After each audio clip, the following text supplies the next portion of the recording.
Oftentimes, when looking at the endgames of past Big Brother seasons, we rank the top final twos in the show, as the final two is the definitive end of the season. It's as far as you can make it, and only then you are able to lay your game out to the jurors and convince them why you are deserving of the crown. But to get to the final two, you gotta get past the final three, and oftentimes the final three is a lot more exciting than the final two. Sometimes we have no idea how the game is gonna play out at the final three. It becomes a battle between house guests on who can outwit, outplay, and outlast. I know that's the wrong show, but the mantra still holds true. You can outsmart your opponents into throwing parts of the final HOH to you. You can outplay them by straight up winning the competitions on your own. But the most important part is outlasting, because when you're at the final three, you're only one person away from getting to that coveted final two chair. And more important than anything is doing whatever you possibly can to get to that spot. So today, we'll be going into what I believe to be the top 5 best final threes in the history of the show. This isn't a typical top 5 ranking though. I had a hard time figuring out the exact direction I wanted to go with this. Did I want to go by the strongest game players in the final three? If so, then I would be bored by a lot of these choices. Do I want to go with what final threes I enjoyed the most? Well, then I'm left with a couple of pretty bad gameplay picks. So what I've decided to do instead is order my top 5 in a way that showcases the best final threes for what they stand for. Either from the gameplay, the entertainment, or just being an overall historic final three, each of these final threes represents something strong enough to be in the top 5. That might not make any sense, but hopefully you'll hear me out and understand more while we're making our way throughout the list. Hopefully if you enjoy it, you'll consider subscribing for more content like this every week. And with that being said, let's get started with my number 5 pick. All right, that's fine. That's what you want to do. Is that what you want to do? Not if you don't feel confident. Don't. What? You don't know if you can beat Victoria? There's no doubt you know it better than me. The fact that Derek's having these doubts is extremely frustrating. At the number 5 spot, I have a final three that isn't necessarily the most exceptional, jaw-dropping set of players, but it's just plain good. And I wanted to include a final three on this list that was a good example of how it can still be fun and exciting to watch the endgame, even if we're pretty certain of the outcome. This is the final three from Big Brother 10, featuring Dan, Memphis, and Jerry. This is super carried by Dan, of course, but let's take a look at this as a whole. We have the Renegades with Dan and Memphis, the sole remaining alliance of the season. Obviously, Dan played one of the best and most fun games we had ever seen up to this point, but he made a few enemies on the way, one of which being Jerry. Throughout the entire season, we'd see the line drawn between Dan and Jerry, which reached its peak when Jerry called Dan Judas. So to see somehow both of them reaching the end was a sight to behold.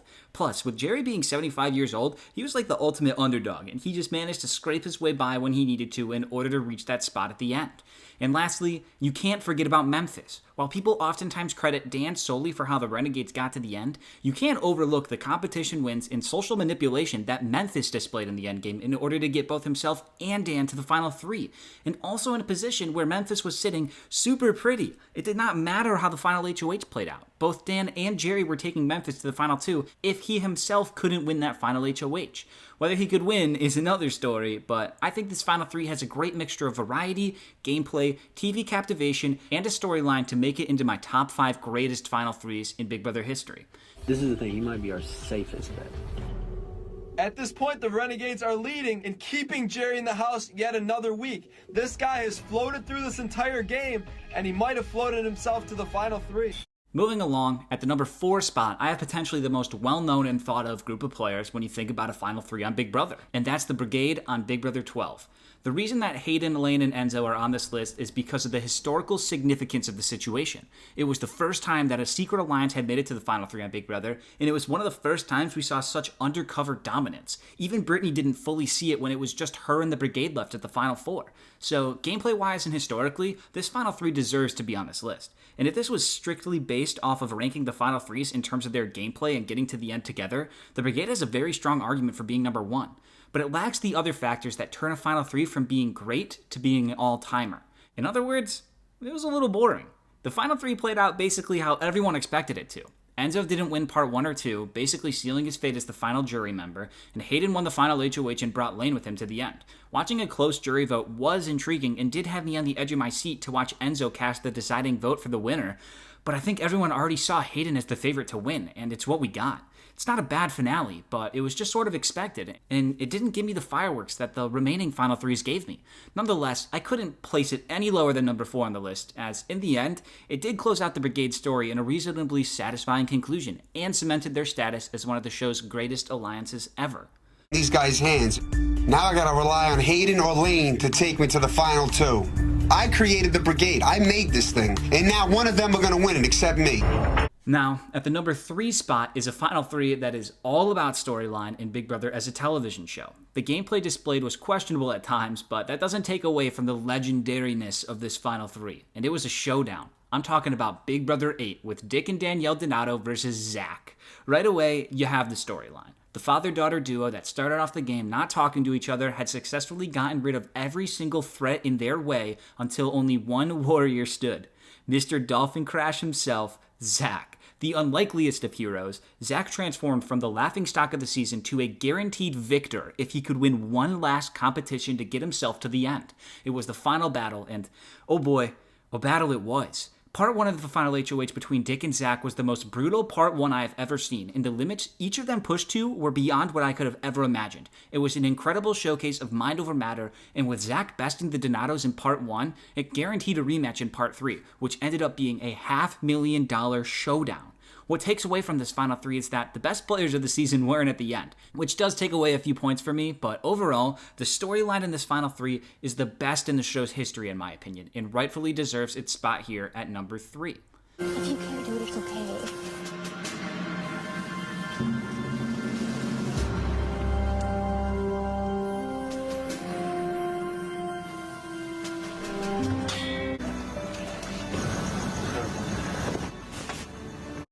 Now, at the number 2 spot, this was originally going to be my number 1. Literally, up until right now when I'm writing this, I had this at number 1. But after thinking about it and trying to put some of my personal bias aside, I decided to move it down to the number 2 spot. This is still a legendary Final 3 though, and if you're a fan of the channel, you've 100% heard me talk about it before. It's the Final 3 of Big Brother 17. The absolute showdown between Vanessa and Steve, the two titans of the season who were arguably on a completely different level of gameplay from anyone else on the cast. We've seen recently where we have two of the best players at the end, but oftentimes we see them take one another. Derek and Cody, Casey and Tyler, and there's even an argument for Cody and Enzo. But this one's different. Steve and Vanessa were both pretending to the other that they were going to take him to the end, while both secretly plotting to take them out given the opportunity. It was a battle for the ages, and the winner would almost certainly take the crown for the season. After Vanessa won Part 1 and Steve won Part 2, we were given, without a doubt, the best Part 3 in recent history, if not of all time. I'm running out of synonyms for battle or showdown or whatever you want to call it, but it cannot be overstated how much of a clash that this Part 3 was about to become. The culmination of months of gameplay, all coming to a climax during this event. Even sitting in my living room when I watched this live, you could cut the tension in the room with a blunt knife. It was that intense. And it was such a good Part 3. Steve would get a question right, and Vanessa would get it wrong. Then a few questions later, Steve would get it wrong and Vanessa would get it right, tying it back up again. Then, going into that last question, the score was tied at 4-4, and they chose different answers, meaning that one of them was about to get this question right and inevitably win the show, and the other would be left with nothing. It all came down to that last question, and ladies and gentlemen, it does not get better than that. I want this every season. I feel like we always know the outcome of a season days before the finale, if not weeks. So to have a season where it really came all the way down to the wire, not even at the 11th hour, but at 11:59, showed off the reason why I still watch this show. I stay through all the goofy competitions, the long, boring pagongings, and sometimes even the awful behavior displayed in the house for the hopes of a final fracas, skirmish, grapple for power, or any other synonym for battle that exists out there. Because this is when the show shines at its best, when everything else is stripped away except for the sole, naked desire to win. Nothing else matters except winning. And that was displayed in full on the finale night of Big Brother 17. I spent so much time talking about this right now that I haven't even gotten to mention Liz yet, who, for the record, I feel is quite an impressive player to be considered the worst of the contestants left at the final 3. She represented a lot of the season, being part of the twin twist, being the cornerstone of the dominant Oz-Twins alliance, and winning quite a few competitions. I know many feel the season was lessened by Steve's victory over Vanessa, but I'm the one that roots for the underdog, so for me, this final 3 goes down as one of the best. I have a hard time calling it my number 2 though, as Cody once said, it's not a conversation about which final 3 is my 1 and 2, it's about which final 3 is my 1 and my 1.1. So Big Brother 17 lands at my 1.1 spot. I feel like my relationship with Steve is strong enough that even if he wins the final HOH, he'll take me to final 2. I need to win Part 3 of this HOH because I can't beat Vanessa in the end. She's played an amazing game, and I know the jury's really gonna respect me for finally being the one to get rid of her. That was really hard. I'm so mad at myself. And now, the last one. At the number 1 spot, I have the OG Final 3. Well, Just kidding. That's not true. It's not the original, but it's one of the first. It's the final 3 in Big Brother 3, consisting of Lisa Donahue, Danielle Reyes, and Jason Guy. Not only is this one of the first final 3s, but it's also one of the best and represents so much of the show, which is why it's ranked so high. You have the undercover duo with Jason and Danielle, who both played the season incredibly well without anyone figuring them out, and they were so close to the end. On top of that, neither of them were ever nominated for eviction once, and with both of them in the end, they were each so close to making it the whole way without ever being in danger of going home. And even more important, they were one competition away from going to the end with each other and making it as far as you can as a power duo in the game. All they had to do was get past Lisa. Lisa represented the last hope, the last piece in the way of Jason and Danielle. Lisa was the underdog, and she needed to win out in order to make it to the end. And that's exactly what she did. She took down both Danielle and Jason in part 1 before performing almost perfectly in part 3, easily beating Jason in the questions competition, securing her spot in the end, and foiling the plans of the Danielle and Jason partnership.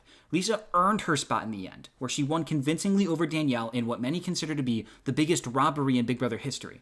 But when you take a step back and look at this final 3, it has everything you could ask for. It has the best players making it to this penultimate stage of the game. It has the strategic presence, the last stand for a dream alliance, the underdog coming through when they need to. It has a fallen angel, a robbed goddess, and the last survivor who came through to take the crown. The story was there, the gameplay was there, and although the result many were hoping for didn't happen, it gave us a storyline and a legacy for the rest of time to reminisce on, and that's all I can ask for.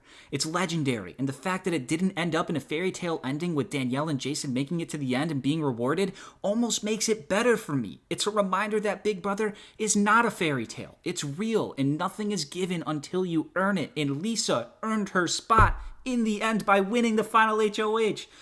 Oh, don't get me wrong.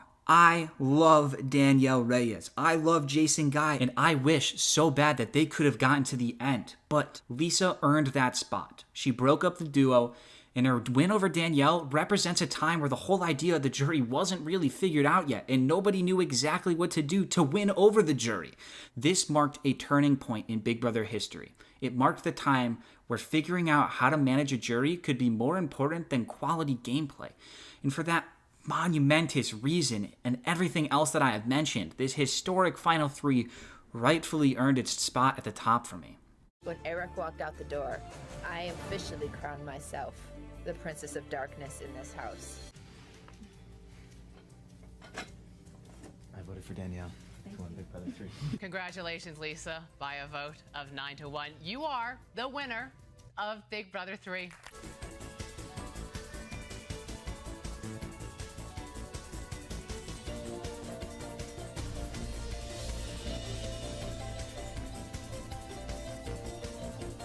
And with that, we close this video out. Not every Final 3 is amazing, but who am I to say that they aren't deserving? If you can make it all the way to the Final 3, you must have done something right. Even you, Big D. So, thank you so much for watching. We're almost at the end of Big Brother 23, but that doesn't mean I'm done making videos anytime soon. Don't forget to like, comment, subscribe, and all that garbage if you enjoyed the video. And as always, here's a clip for you on your way out. We're gonna walk you to the door now.